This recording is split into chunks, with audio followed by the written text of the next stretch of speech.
señales que antecederán la venida de Jesucristo, señales previas a la venida del Señor Jesucristo.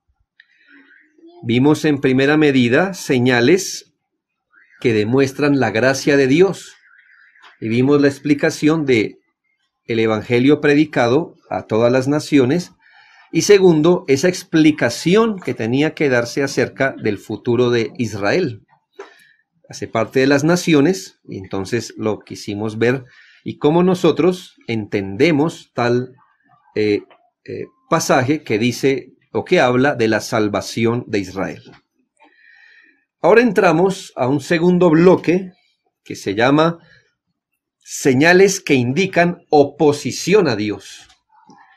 Es decir, que reconocemos que en lo que hemos llamado los últimos tiempos, que volvemos a insistir, los últimos tiempos, la Biblia le llama al periodo que transcurre entre la primera y la segunda venida de nuestro Señor Jesucristo. A eso se le llama los últimos tiempos.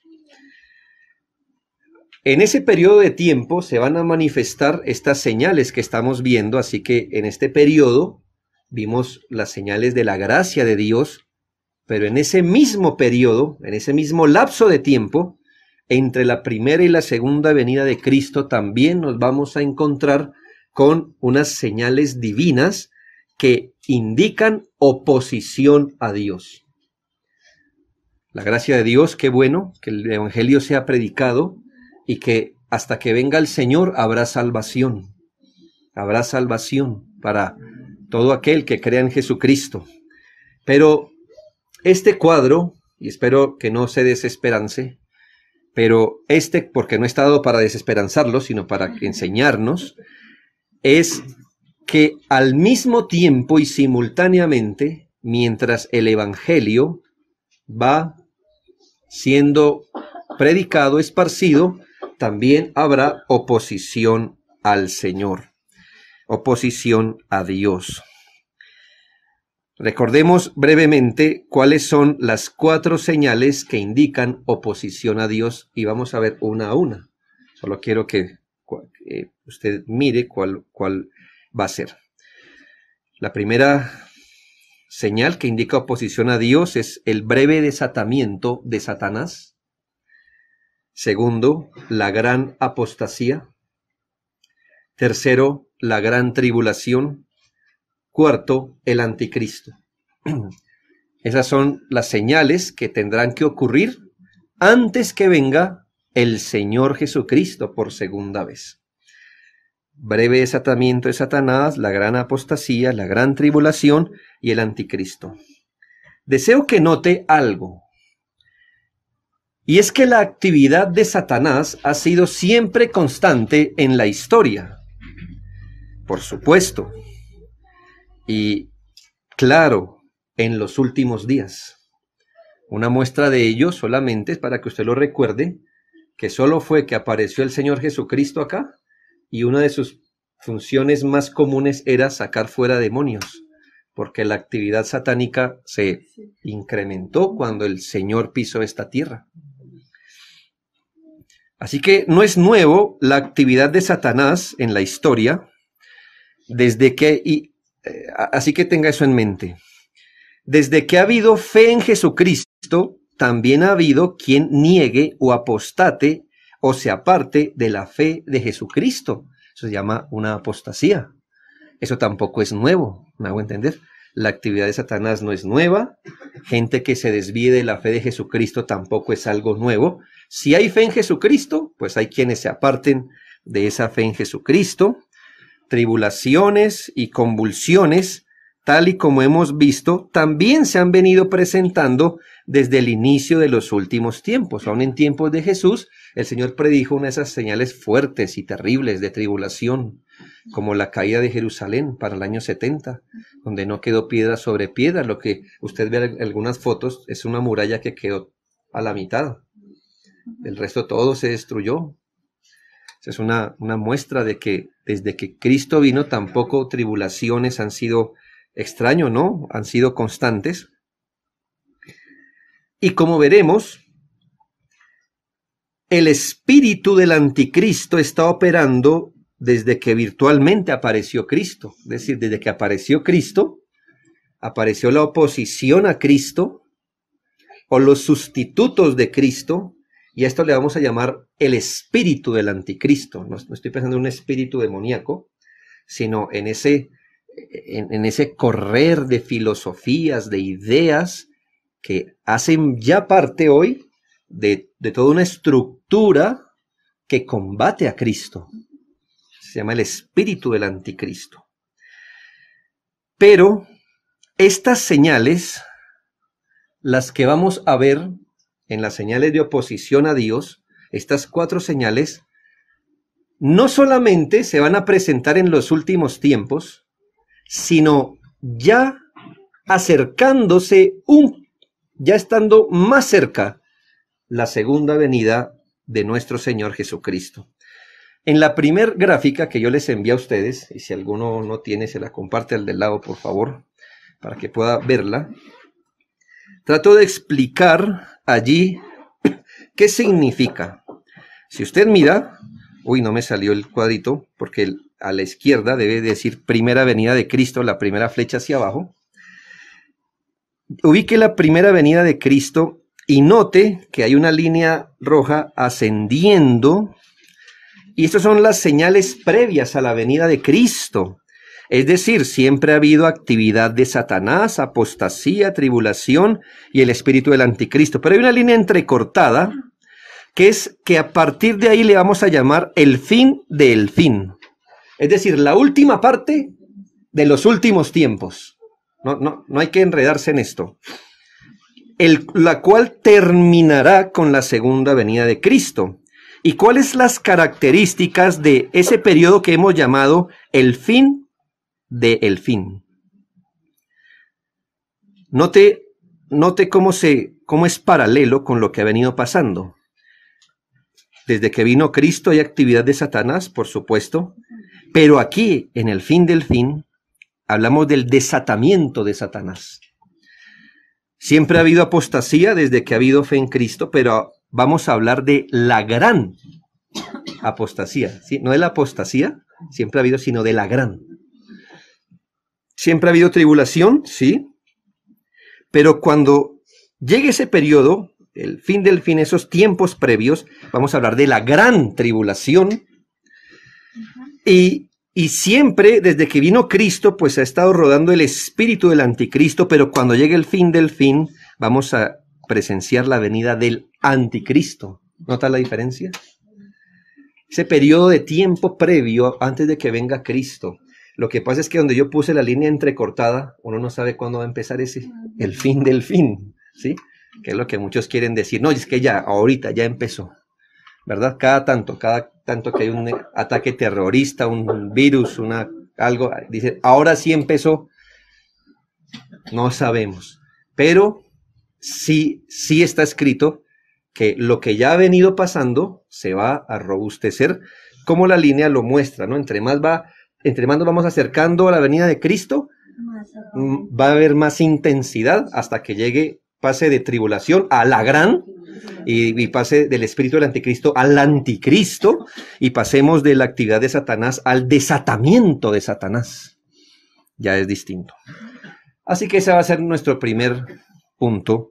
Y déjeme explicar entonces esta tarde lo que entendemos como el breve desatamiento de Satanás. La primer señal. Así que no voy a referirme a la actividad de Satanás en la historia o en los últimos tiempos. Me voy a referir a esa actividad satánica del fin del fin, cuando ya vamos llegando a la segunda venida de Cristo.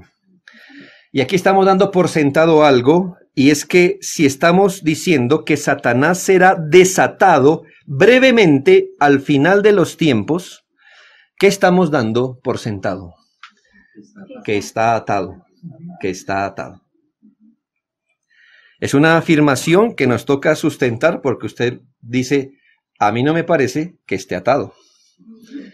Hay mucha actividad de Satanás. Y entonces, ¿cómo es que usted me dice que será desatado? O sea, estamos suponiendo que está atado. Y hermanos, y nuestra escatología cree eso, que hoy día Satanás está atado, pero déjeme explicarle. Veremos el tema así, el atamiento de Satanás, ¿sí? Porque si está desatado, quiero primero explicarle qué es el atamiento de Satanás, y segundo, ahora sí vamos a hablar del desatamiento de Satanás. Déjeme alumbrarle algo del contexto para que todos estemos aquí en el mismo espíritu de la Escritura. Uno de los pasajes más claros que nos hablan del atamiento de Satanás es Apocalipsis 20, 1 al 3. De hecho está expreso, lo dice expresamente. Apocalipsis 20, 1 al 3 dice: vi a un ángel que descendía del cielo con la llave del abismo y una gran cadena en la mano, y prendió al dragón, lo atrapó, lo arrestó. ¿Dragón quién es? La serpiente antigua, que es el diablo y Satanás. O sea, todos esos son sinónimos del diablo. Y dice, y lo ató por 1000 años. Y lo arrojó al abismo, bueno, un sinónimo de una prisión espiritual, y lo encerró, y puso su sello sobre él. Recuerde algo, nos toca interpretar Biblia con Biblia. ¿Se acuerda lo que pusieron en la sepultura de Cristo? Un sello. Una señal de que está eso completamente, nadie puede pasar. Así que se puso sobre el abismo un sello sobre él para que no engañase más a las naciones hasta que fuesen cumplidos 1000 años. O sea que no va a quedar atado por siempre, sino tan solo 1000 años. Y después de esto debe ser desatado por un poco de tiempo. ¿Ya entendemos? Así que cuando hablamos del atamiento de Satanás, estamos hablando de palabras bíblicas. Este pasaje debemos entender, hermanos, que es netamente simbólico. Como la mayoría del Apocalipsis tiene un lenguaje netamente simbólico. Simbólico no es sinónimo de irreal, sino es más bien sinónimo de querer dar una enseñanza a través de símbolos. Y eso tiene una explicación, no la veremos, la vamos a ver cuando vayamos a dar la exposición de Apocalipsis, quizá en un año, no sé, pero yo me comprometí a hacerlo. Pero el punto es este, hermanos, es simbólico. Por ejemplo, nos habla de un ángel atando a Satanás. Resulta que un ángel es un espíritu y no tiene cuerpo, y Satanás es un espíritu también. Entonces ya de por sí nos está hablando en un lenguaje simbólico, porque usted no puede atar a un espíritu, es decir, con una cadena literal. Además, la cadena con la que el ángel ata a Satanás no es la acostumbrada hilera de eslabones metálicos, y tampoco la llave del abismo, donde está apresado, es un objeto metálico, ¿verdad? No es que haya un ángel con una cadena y una llavecita.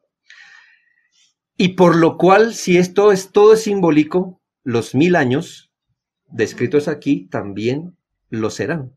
Hacen referencia a un periodo de tiempo, pero no necesariamente tiene que ser mirado como literal. La cadena es simbólica, el ángel ata a Satanás simbólicamente, cadena simbólica, 1000 años simbólicos. Está en el mismo contexto. El término llave, para ponerle un ejemplo, se encuentra en mismo Apocalipsis, en el 1.18, donde dice que Jesús tiene las llaves de la muerte y del Hades. En 3.7 dice que Jesús tiene la llave de David, y en 9.1 dice que un ángel, al que se describe como una estrella, tiene la llave del abismo. ¿Qué es eso de llave entonces? ¿Sí nota? Jesús tiene las llaves de la muerte, el ángel tiene llaves del abismo, Jesús tiene la llave de David. En todos estos pasajes, llave significa autoridad. La autoridad. Así que usted puede ver en muchos pasajes, cuando se le entregan las llaves, ¿verdad? Está entregando en los pasajes simbólicos, porque hay literales, donde llave es llave, pero aquí, como si dijera, Jesús tiene la autoridad sobre la muerte. Y una forma de decirlo es, él tiene las llaves. Se haga de cuenta quién tenía las llaves antes de la casa. No es como hoy día, ¿verdad? Que todos tenemos llaves de la casa, sino que había alguien custodiando la puerta. Tenía la autoridad de dejar pasar o de dejar salir. Y eso significa autoridad. Queda claro que un espíritu no se puede amarrar con una cadena, pero sí puede quedar limitado en su poder. Y entonces, cuando dice que el ángel, claro, por la autoridad de Dios, ata a Satanás y le pone llave, ¿qué está diciendo entonces? Que por un tiempo, por los 1000 años, que eso es un símbolo, Satanás va a estar restringido en su poder o va a estar bajo autoridad que le restrinja su poder. Este pasaje, además, es paralelo a otros pasajes de Apocalipsis, es decir, Apocalipsis 20 tiene sus pasajes correspondientes o paralelos en el mismo libro de Apocalipsis. Los comentaristas bíblicos de Apocalipsis nos enseñan cómo entender este libro maravilloso. Y es que Apocalipsis nos va a contar la misma historia 7 veces. Pero nos las va a contar desde ángulos u ópticas diferentes. Es como si usted y yo fuéramos como reporteros a una carrera, pero nosotros no nos vamos a situar en los mismos puntos. Usted va a mirar la carrera desde donde está allí. Tal vez usted esté abajo, tal vez yo busque un montecito. ¿Me hago entender? Tenemos varias formas y nuestras cámaras van a retratar el mismo evento, pero quizá en su foto salgan cosas que a mí no me salen y en las mías cosas que a usted, aunque estemos retratando lo mismo. ¿Por qué? Porque lo estamos retratando desde distinto ángulo. En su segunda gráfica le hago el favor de ponerle las 7 divisiones del libro de Apocalipsis. ¿Cuál es la historia que nos va a contar el libro de Apocalipsis? Lo que ocurre entre la primera venida de Cristo. Cuando hablamos de primera venida de Cristo, no se imagine solamente Jesucristo naciendo en el pesebre, sino todo eso que ocurrió alrededor, sea antes o después. Apocalipsis nos va a contar todo esto que son los últimos tiempos hasta la segunda venida de Cristo y sus eventos conjuntos, es decir, hasta el juicio y la eternidad, pero son los dos focos, y ese intervalo de tiempo lo va a contar el libro de Apocalipsis, y nos lo va a contar de 7 formas distintas. La primera sección, el capítulo 1, ¿verdad? Al 3:22, y su enseñanza es Cristo en medio de los 7 candeleros de oro. Claro, y como está abajo en rojo, todo va a concluir en algo. Cristo es el vencedor. Apocalipsis, lejos de ser un libro de miedo y de inseguridad, fue dado para alentar a una iglesia perseguida y para decirle, mire, la cosa se pone fea, pero Cristo va a ganar. Y su iglesia que está con él, ganará con él. La sección 2, que va del capítulo 4 al 7:17, es una descripción al que está sentado en el trono y la adoración de los que le rodean. ¿Sí nota cómo cambió de cámara? Uno nos muestra a Cristo y su papel con las iglesias. Y esto ya nos muestra lo que está pasando en ese periodo de tiempo, pero en el cielo. Nos va a contar lo mismo, pero desde otra cámara. Tercera sección, las 7 trompetas que afectan el mundo. Cuarta sección, la cruel persecución del diablo y sus huestes a Cristo y a su pueblo. O sea que es como si le dijera, mientras Cristo se pasea entre las iglesias, en el cielo está siendo adorado, las 7 trompetas se están derramando, ¿verdad? O se están tocando, mientras tanto hay una cruel persecución. ¿Me hago entender? Son eventos que van a pasar en el mismo lapso de tiempo. Tendremos como quinta sección las copas de la ira de Dios que afectan el mundo. Sexto, la caída de Babilonia y lo que signifique esto, ya después lo veremos, y el castigo infligido sobre la bestia y el falso profeta. Y séptimo, la gran consumación que nos presenta la ruina del diablo. Nuestro pasaje de estudio entonces corresponde a la séptima sección, ¿ya? La misma historia, desde la primera venida de Cristo hasta la segunda, pero con el énfasis de mostrarnos cómo se consuman los eventos, pero con este énfasis, mostrar cómo Satanás será vencido completamente. Todo esto lo he dicho para que notemos que si esta doctrina es cierta, tal y como la entendemos, la del atamiento de Satanás, no será la primera vez que aparece en el libro de Apocalipsis. Estoy diciendo que ya no es la misma historia 7 veces. Entonces, ¿usted qué esperaría encontrar en Apocalipsis? Pues que eso tenga al menos otra señal, otro paralelo, que no sea la única vez que nos digan que Satanás fue atado y desatado y destruido. Y así es que lo vamos a ver. Apocalipsis 20, en el próximo cuadro que usted tiene, esto que leímos públicamente, también está subdividido y podemos dividir Apocalipsis 20 en 4 partes. Yo le estoy dando un contexto, la verdad, para que se pueda ubicar. Apocalipsis 20 se puede dividir en 4 partes. Estamos en el cuadrito, que dice Apocalipsis, que es de colores verde, azul, rojo y gris. Bien.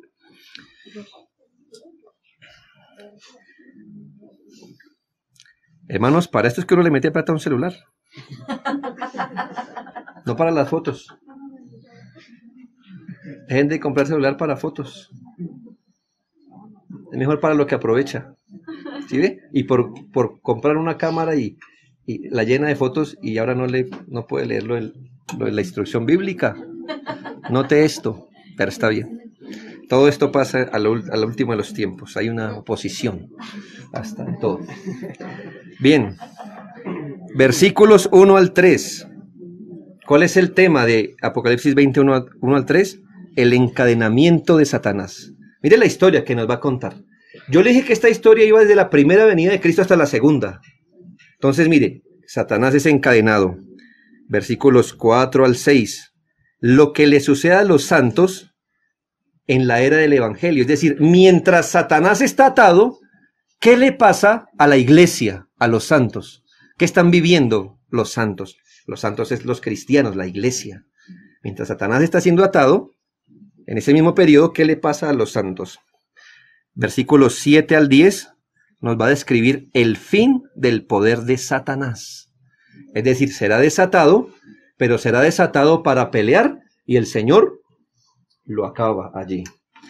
Y de los versículos 11 al 15 nos va a narrar el día del juicio. ¿Recuerda usted lo que leyó? Y vi un trono y todos los muertos se levantaron ante el Señor y fueron juzgados.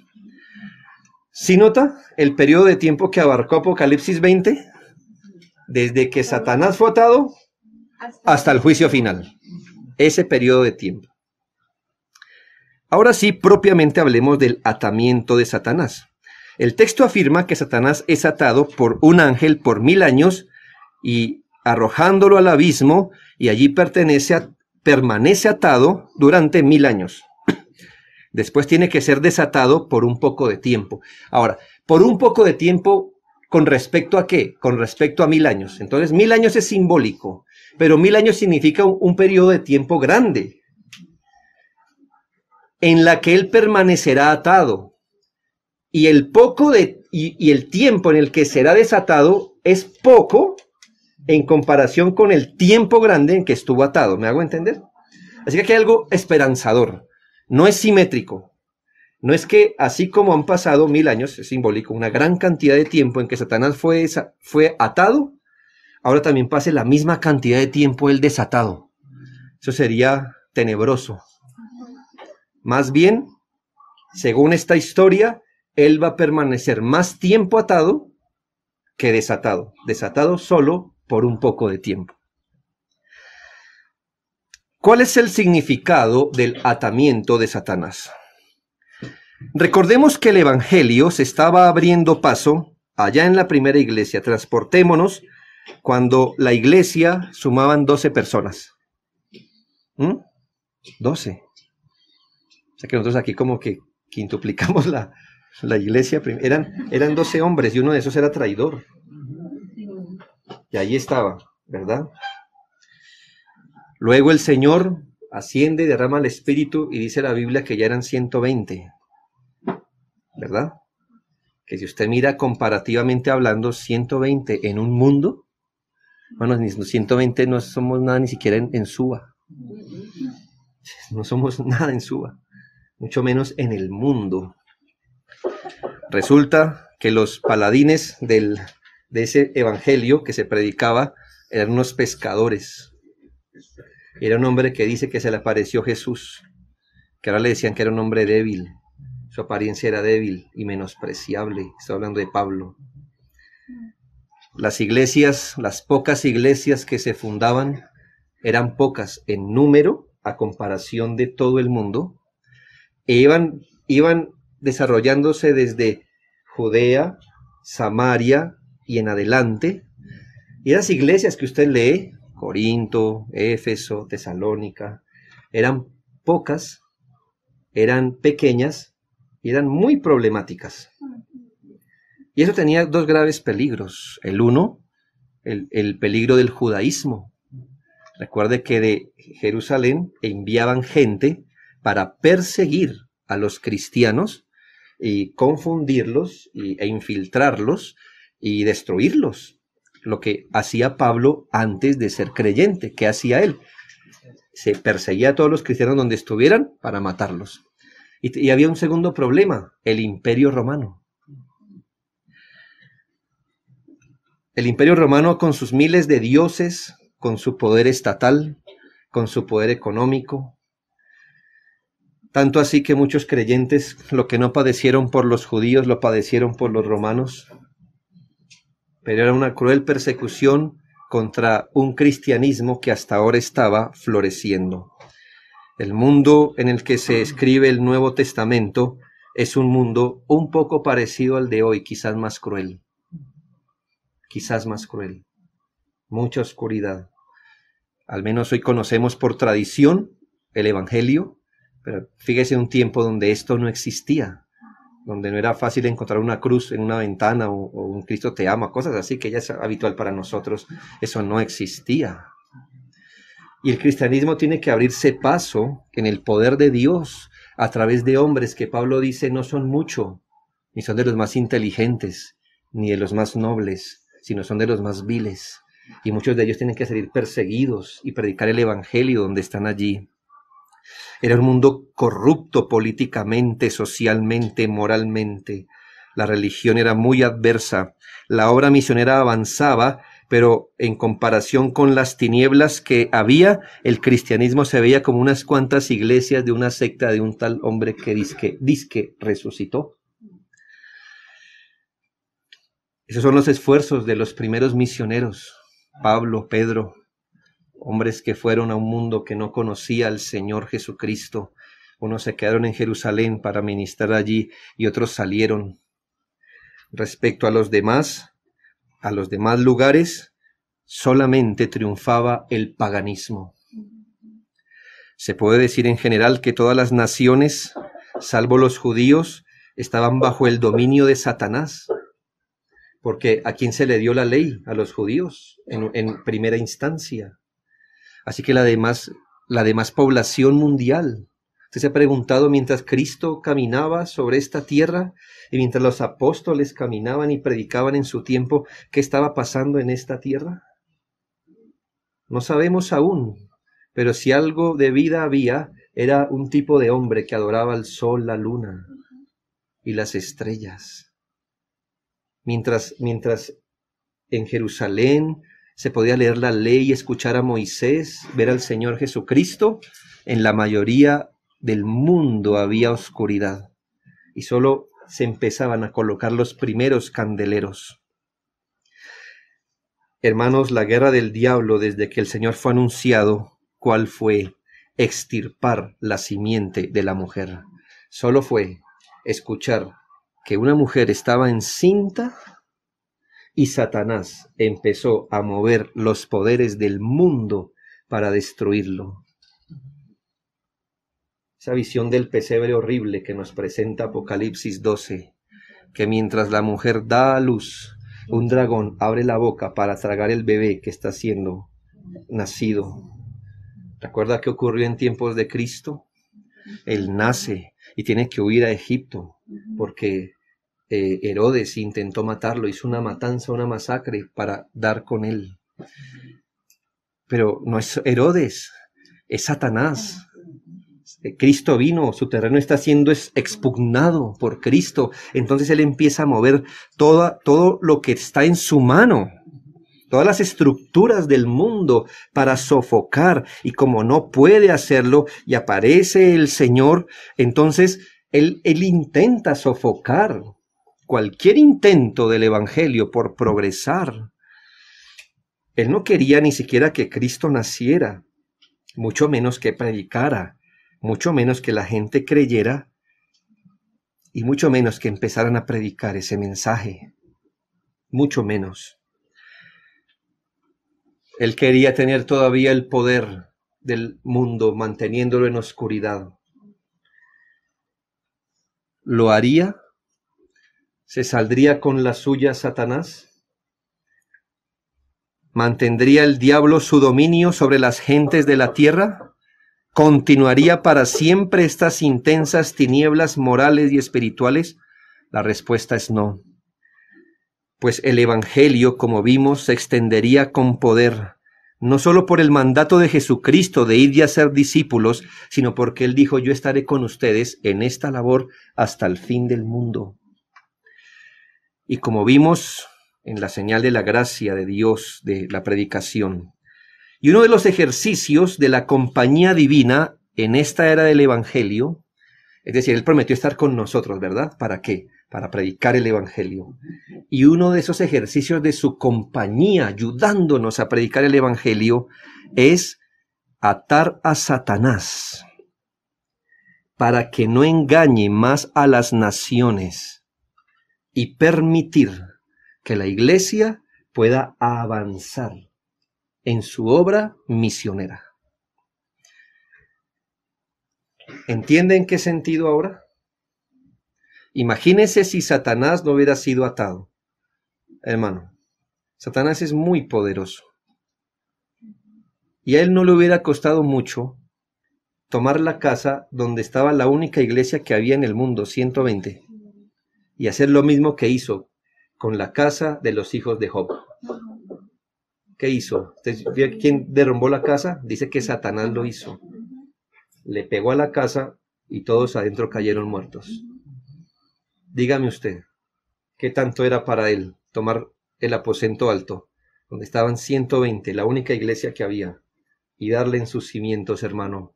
Hubiera acabado con el testimonio en el primer siglo, 40 días después de que Cristo asciende, o en el lapso de un mes. Tenía los imperios en su mano, tenía a los judíos, a Roma en su mano, tenía todo a su favor, pero Cristo dijo, vayan, hagan discípulos y yo estaré con ustedes. Y una de esas formas en que Él estaría con nosotros es que atando a Satanás, restringiéndolo, limitándolo en su poder, colocándole como una cadena de perro.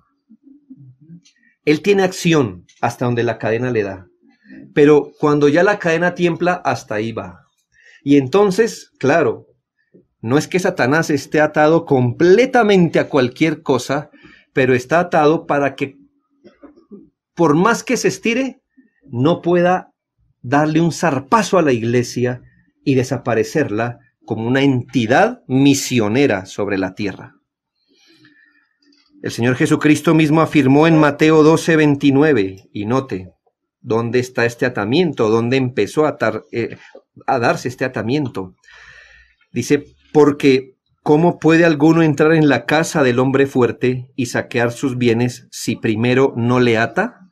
Y entonces podrá saquear su casa. Pues esto no está hablando de los cristianos y de liberar, así como usted ya sabe, ¿no? Que te ato y cosas así. Está hablando de Él. Él está hablando de Él.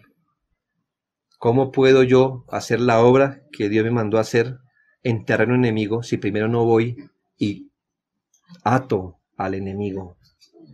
Así que su aparición aquí En parte también fue esta. Aquí Mateo usa la palabra atar, la misma que se encuentra en Apocalipsis. Esta obra de atar a Satanás empezó cuando nuestro Señor Jesucristo triunfó sobre Satanás en esas tentaciones en el desierto. Aquí hay una lucha, una confrontación. ¿Y qué está haciendo el Señor? No solamente resiste a Satanás, sino que hace que Satanás retroceda y no gane terreno. ¿Sí ve esto a nivel de una guerra? Entonces el Señor va avanzando y Satanás se ve cada vez más restringido en este sentido. Producto de ello, Cristo, ya en su ministerio, empieza a echar fuera demonios. ¿Y qué significa esto? Que el Señor está avanzando con su poder mientras está arrinconando el imperio de Satanás. El poder y la influencia de que Satanás ejercía sobre el pueblo engañado empieza a reducirse. Fruto de ello, mucha gente empieza a creer en el Evangelio. Cuando los 70 misioneros regresaron, dijeron en Lucas 10, 17, cuando los 70 misioneros regresaron diciendo, Señor, aún los demonios se nos sujetan en tu nombre. Pues el Señor le dio potestad para hacer lo mismo, ¿verdad? Entonces, mire, ya era uno solo, pero ahora son 12 personas arrinconando el poder de Satanás y ellos estaban felices. Aún los demonios se sujetan en tu nombre. La respuesta del Señor a los 70 fue y les dijo, yo veía a Satanás caer del cielo como un rayo. ¿Sí nota a qué está relacionada la caída o el atamiento de Satanás? Es que cuando el Evangelio gana terreno, la influencia de Satanás tiene que retroceder. Y eso estaba ocurriendo en este tiempo. Más Evangelio, allí estaba. Entonces, cuando el Señor envía 70 hombres a predicar, ¿sí? Eso es lo más subversivo para los intereses de Satanás. La predicación del Evangelio, y entonces ese mismo evento el Señor dice, sí, yo lo vi caer del cielo como un rayo, está siendo vencido. Entonces usted puede notar que atar no fue en un día, sino es una sucesión de cosas que van pasando donde Satanás está siendo limitado en su poder. En otra ocasión, ciertos griegos quisieron ver a Jesús en Juan 12, 31 y 32, y dice, ahora, dijo Jesús, ahora es el juicio de este mundo, ahora el príncipe de este mundo será echado fuera.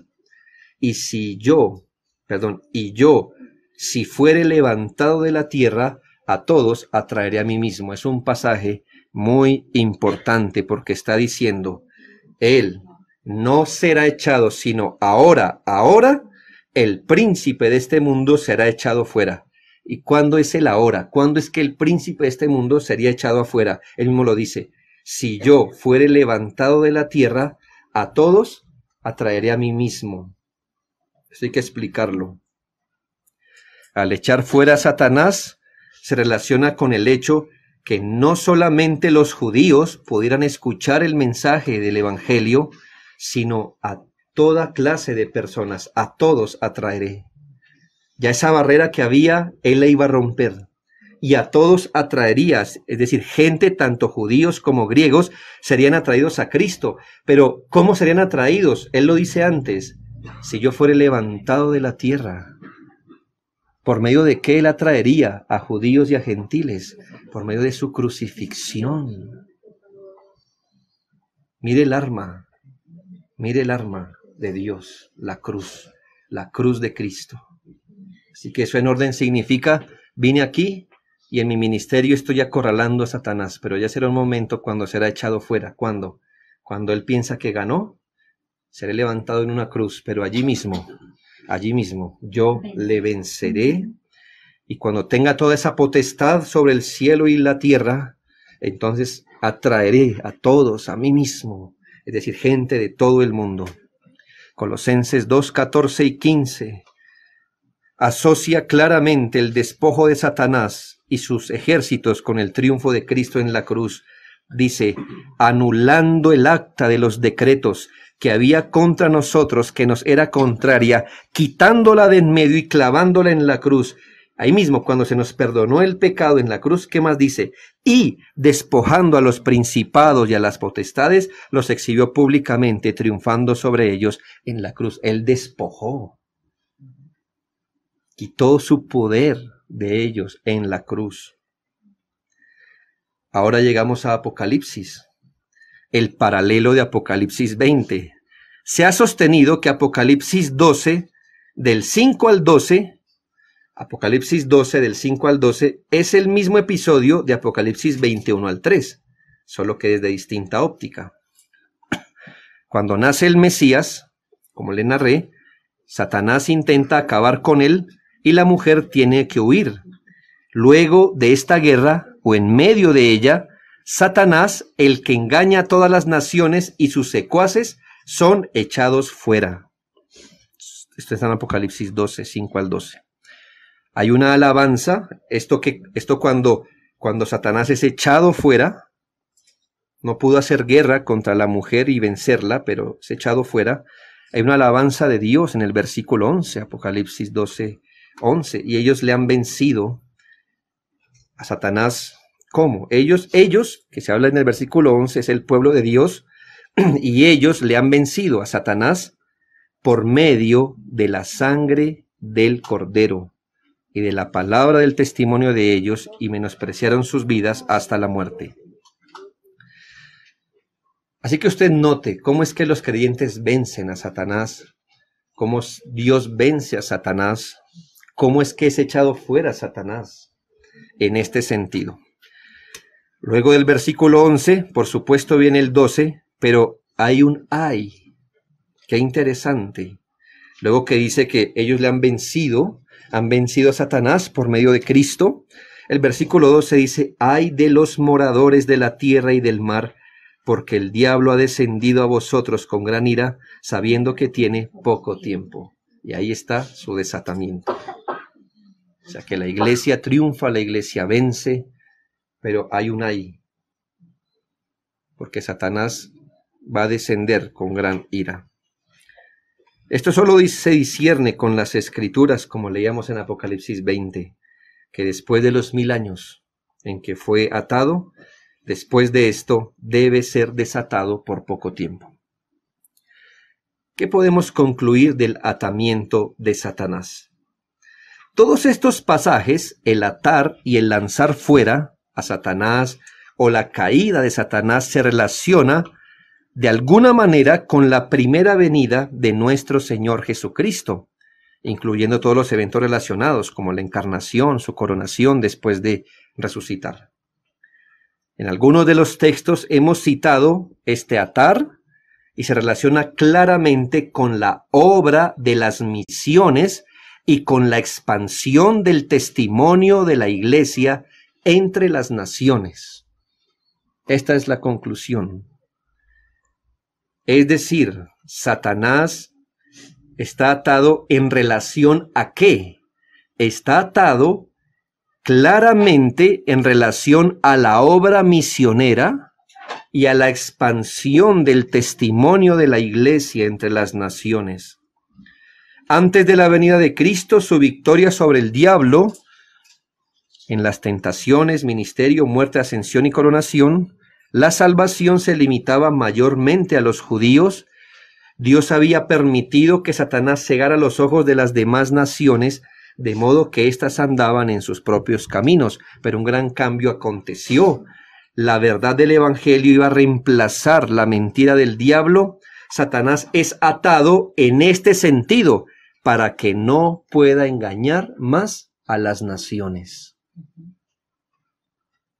En ese sentido es atado, no en todo sentido. Es decir, Satanás ya no podrá oscurecer completamente como antes. Cristo atraerá a los elegidos a sí mismo de todas las naciones. En Apocalipsis 20, atar a Satanás, arrojarlo al abismo para permanecer allí por 1000 años, indican que durante la era evangélica actual, que empieza con la primera venida de Cristo y se extiende hasta la segunda, se restringirá la influencia del diablo en la tierra. Eso es distinto a decir que se anulará o desaparecerá la influencia del diablo. Se restringe en un sentido, en el sentido que no puede impedir la extensión de la iglesia como un todo entre las naciones por medio de un activo programa misionero. No es que Satanás no se oponga al evangelio ni estorbe las misiones, él lo hace. Va a perseguir, va a atacar, va a sofocar. En algunos lugares va a vencer, como hoy ocurre. Pero hablamos de la iglesia en su sentido universal. La iglesia va a seguir y seguirá haciendo la labor misionera hasta que el evangelio sea predicado en todas las naciones. Y esto es solo posible porque Satanás está restringido para eso. Por medio de la predicación de la palabra administrada por el Espíritu, los elegidos de todas partes del mundo serán atraídos a Cristo. En este sentido, se puede decir que la iglesia vence a las naciones y no las naciones a la iglesia. Durante todo este periodo se establecerán iglesias, se irá cumpliendo la tarea de predicar el evangelio en todas las naciones. Así que es interesante entenderse hoy como parte del plan de Dios. Una iglesia local fundada es parte de este avance del evangelio. Una iglesia local fundada es una muestra de que Satanás está restringido. Él hace la guerra, pero el Señor va a acompañar a su iglesia constantemente para que cumpla su papel. El Señor mismo lo dijo: sobre esta roca edificaré mi iglesia, y las puertas del Hades no prevalecerán contra ella. La iglesia ahora se ha hecho internacional, en el sentido que ya no es local, es decir, no es una iglesia judía, que donde solamente está allá y nadie más sabe. No, la iglesia ahora se ha hecho internacional. A medida que los siglos pasan, el evangelio es proclamado por donde quiera, y la tierra escucha el evangelio del crucificado, y muchos se arrodillan ante él. En algunos países hasta el evangelio ha llegado a afectar la vida de los hombres en muchos aspectos. No estamos diciendo que el mundo va a ir mejorando cada vez más y luego casi todos se van a volver cristianos. No. Muchos oirán el evangelio, pero no le prestarán atención. Diremos que la mayoría no lo hará. Además, las trompetas del juicio de Dios no convertirán un mundo que está endureciéndose debido a la incredulidad. La mayoría estará siempre del lado del diablo y bajo su influencia. En este sentido, él no está atado, pero está atado para no desaparecer la iglesia ni su avance misionero completamente. La puede desaparecer en una localidad, en una ciudad, hasta en un país. Pero nunca va a quitar la iglesia de la tierra y nunca, nunca podrá detener el avance misionero, así sea poco. En ese sentido está atado, en los demás sentidos no. ¿Ya? Por eso es que todavía vemos una actividad satánica muy dura. Pero hermanos, ¿cómo sabemos que todavía está atado? Porque todavía podemos predicar. Y todavía la gente cree. Todavía cree. Ahora, por implicación, déjeme terminar con el desatamiento. Todo eso es el atamiento. Ahora, su desatamiento. Apocalipsis 23, y 7 y 8. Y lo arrojó al abismo y lo encerró, y puso su sello sobre él para que no engañase más a las naciones. ¿Sí ve para qué es que está atado? No, para que no engañase más a las naciones, hasta que fuesen cumplidos 1000 años. Y después de esto debe ser desatado por un poco de tiempo. 7 y 8. Cuando los 1000 años se cumplan, Satanás será suelto de su prisión y saldrá a engañar a las naciones que están en los 4 ángulos de la tierra. Es un poco sombrío el futuro, ¿verdad? Porque lo que está escrito es que cuando se acerque ese día o ese tiempo, no sabemos exactamente cuándo empezará, es lo que quiero decir, pero cuando venga ese tiempo, entonces Satanás será desatado de exactamente lo que está atado. ¿Para qué está atado? Para no engañar a las naciones completamente, para no detener el avance de la iglesia. Así que note el panorama, y cuando sea desatado, ¿qué podrá hacer? Bien, sí. Nos enseña en primera medida, versículo 1, la expresión debe ser desatado. Es decir, hermanos, es necesario que así sea. Él no se desata, ¿me hago entender? En esto no muestra que es que él se escapó de la prisión, no. Se le deja salir. Es más, es necesario que salga. Dice ahí, debe ser, después de 1000 años, debe ser. Eso hace parte del plan de Dios. Él debe ser desatado. Es necesario. Ahora dice, por un poco de tiempo. Dios es el único, Dios Padre es el único que sabe el retorno exacto de Jesús a la tierra, y desde esa perspectiva, el periodo de desatamiento del diablo es corto. Gracias a Dios. Es decir, él en toda la era del Evangelio, los últimos tiempos, va a permanecer más atado que desatado. Pero se va a desatar por un poco de tiempo. Y gracias a Dios que así sea, y Jesús promete, por causa de los escogidos, aquellos días serán acortados. Es decir, por causa del amor que el Señor tiene para con su iglesia, esos días no serán muchos, no serán otros 1000 simbólicamente, serán menos. No significa que los días ahora van a ser de 23 horas, como están por ahí por internet, ¿no? ¿Sí saben que hay un día de 23 horas en la historia? Mentira, hermano.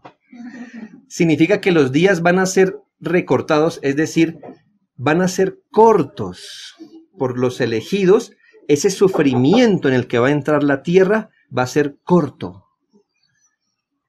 Bueno, corto comparado con 1000 años, no sé cuántos años son, ¿sí? Corto pueden ser 100 comparado con 1000, no sé, pero son cortos comparados con 1000.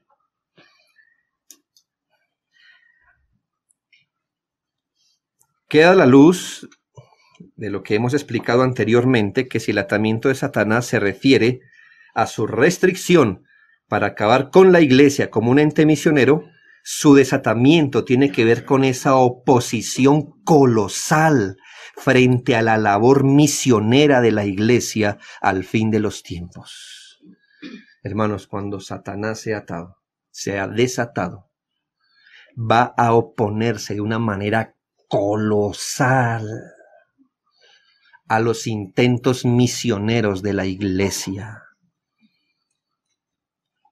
Nótese que el ensañado ataque no va dirigido como tal a la existencia de las iglesias. Satanás no se incomoda con la existencia de las iglesias, sino con la voz de las iglesias. El diablo puede soportar la existencia de las iglesias si es que éstas son mudas, encerradas y que vivan una fe para sí mismas. Pero nunca una iglesia que dé testimonio, jamás. Satanás no pelea hoy con usted si usted es cristiano. Mire cómo tiene la mayoría de iglesias. Él no pelea con que la iglesia exista. Él no pelea con que los cristianos pisemos esta tierra. Lo que va a impedir es que la iglesia sea una iglesia, hable como una iglesia, testifique como una iglesia. Y el ataque va a ser colosal, colosal. El Papa de Roma llamó a la evangelización el proselitismo. Y dice, La evangelización no consiste en hacer proselitismo, lo que es una caricatura de la evangelización. Para el líder de Roma, evangelizar no es hablar, no es comunicar, eso es hacer proselitismo, y eso él dice es malo, es imprudente. Pero es que usted ya sabe de qué bando está él, ¿no? Es el anticristo. Pero hermanos, ese es el anticristo que esperamos, pero los llamados cristianos hoy día están felices atrayendo con su testimonio a la gente. Oh, hermanos, nadie cree por verlo a usted orar. Creerán cuando se les predique. Las iglesias que hablan son peligrosas para Satanás y el ataque va dirigido es hacia ellos, no hacia las iglesias, hermano. Feliz él con unas iglesias de 3,000, 4,000, lo que sea. Miren, desde que no hablen todo está bien. O déjelos que hablen desde que no sea el evangelio. Déjelos hablar. Satanás en este breve tiempo previo a la segunda venida de Cristo va a hacer lo que no pudo hacer durante esos 1000 años, ya sea obstaculizando y combatiendo la predicación del evangelio de forma externa por medio de persecución, leyes, estructuras donde no quepa el evangelio, ya sea que incluya los gobiernos, sociedades, colegios, universidades y aún las familias. Tal y como hemos visto ocurrir, que ni aun los padres en ciertos países pueden ideologizar a sus niños. Ideologizar para ellos es instruirlos en el camino de Cristo, porque eso es darles ideología, pero mándelos al colegio, y eso sí no está prohibido que les metan ideología allí. Satanás va en contra, él odia el mensaje de la cruz, del evangelio, o ya sea un movimiento enorme de oscuridad interna, como la que se ve en gran parte del mundo, que aun cuando haya muchas iglesias, la oscuridad interior es fuerte. Y lo que ocurre de las llamadas iglesias cristianas, donde hay más entretenimiento, distracción, información, y esto para que la gente jamás considere o medite el evangelio. El ataque de Satanás lo va a enfilar para que sea frontal, como se presenta en muchos contextos, o puede ser a través de lo interno, porque usted puede destruir el mensaje del evangelio cuando pasa como en muchos lugares. Leí un librito, quizás uno de los que ustedes han leído de esas historias de misiones, que el último testimonio de unos cristianos, tomaron a todos los cristianos, que los únicos que quedaban en ese lugar, los metieron en un barril y los echaron a alta mar. Así se acabó con el testimonio en un lugar. Y él lo puede hacer así, pero quizás algo de lo más peligroso es lo que está pasando hoy bajo nuestras caras. Y es el ataque interno al evangelio. Es decir, ese ataque que nos viene a través de los falsos maestros y las iglesias que los siguen. ¿Por qué, hermanos? Porque ellos no están predicando el evangelio, lo están confundiendo, lo están distrayendo. Y hoy mucha gente, miles se creen cristianos porque van y hacen un pacto, dan plata, porque confiesan, visualizan, decretan. Y ellos piensan que eso es ser cristiano. Y hay un engaño colosal, pero esto será mayor, porque vendrán muchos Cristos y a muchos engañarán.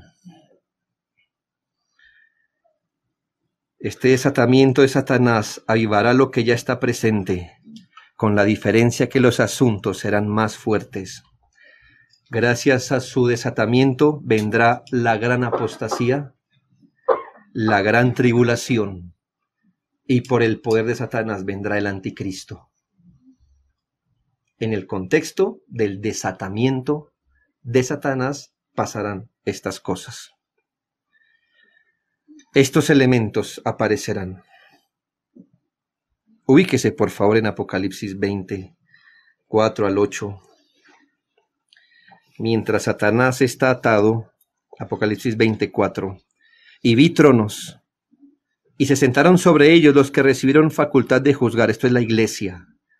Y vi las almas de los decapitados por causa del testimonio de Jesús, estos son los mártires, y la palabra de Dios, los que no habían adorado a la bestia ni a su imagen, es decir, los que no se rindieron a las cosas del mundo, ¿verdad? Ni a la religión del mundo, que no recibieron la marca en sus frentes ni en sus manos, y vivieron y reinaron con Cristo 1000 años. En este sentido, esto es lo que está pasando, es decir, estamos a través del Evangelio llevando luz a las naciones, gobernando en este sentido. Pero los otros muertos no volvieron a vivir hasta que se cumplieron 1000 años. Esta es la primera resurrección, eso lo explicaremos después. Bienaventurado y santo el que tiene parte en la primera resurrección, este es el nuevo nacimiento. La segunda muerte no tiene potestad sobre él, es decir, la condenación eterna,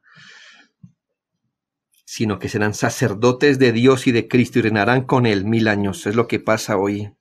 Cuando los 1000 años se cumplan, Satanás será suelto de su prisión y saldrá a engañar a las naciones que están en los 4 ángulos de la tierra, a Gog y a Magog, nombres simbólicos, a fin de reunirlos para la batalla, el número de los cuales es como la arena del mar. Hermanos, cuánta gente se levantará contra la iglesia. Cuánta la iglesia. Aquí estamos hablando de una posición satánica colosal, ayudada de enemigos casi infinitos de la iglesia. Pero cuando todo parece acabar, cuando el mundo tiene sofocada a la iglesia y parece que puede dar su estocada final a la iglesia, los versículos 9 y 10 dicen esto: y subieron sobre la anchura de la tierra y rodearon el campamento de los santos. Qué miedo, ¿verdad? Y la ciudad amada, y de Dios descendió fuego del cielo y los consumió. Y el diablo que los engañaba fue lanzado en el lago de fuego y azufre, donde estaban la bestia y el falso profeta, y serán atormentados día y noche por los siglos de los siglos. Cuando la noche se vuelva más dura, hermanos, y cuando pensamos que hasta aquí llegó la iglesia de Cristo en el mundo, cuando estemos a punto, hermanos, de desaparecer, el Señor vendrá por segunda vez y en persona destruirá a sus enemigos y vindicará su iglesia. Yo no sé si somos esa generación. A mí me parece que no. Esta generación se escondió por un virus. Imagínense cuando los enemigos sean como la arena del mar y les rujan en la cara.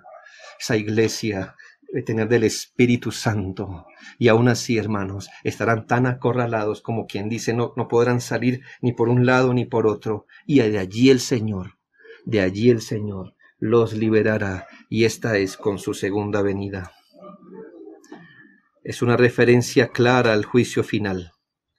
Este es el mensaje como tal, no tanto lo malo, sino lo glorioso. Y como en todas las secciones de Apocalipsis, por más turbia y negra que se vea el panorama, Cristo vencerá. Amén. Los suyos vencerán. Deme unas implicaciones breves. 1. Entonces, ¿dónde es el milenio? Los 1000 años, ¿verdad? Supone que el milenio coincide con el atamiento de Satanás. Satanás está atado 1000 años. Y por eso es bueno reconocer el orden de los acontecimientos, porque usted ve, ¿cuál es el orden? Es atado 1000 años, es desatado por un poco de tiempo, y luego viene el juicio final. Entonces, ¿el milenio va antes o después de la venida de Cristo? Antes, por supuesto. Bienvenidos al amilenarismo. Bienvenidos. ¿Sí lo ve que no era tan difícil?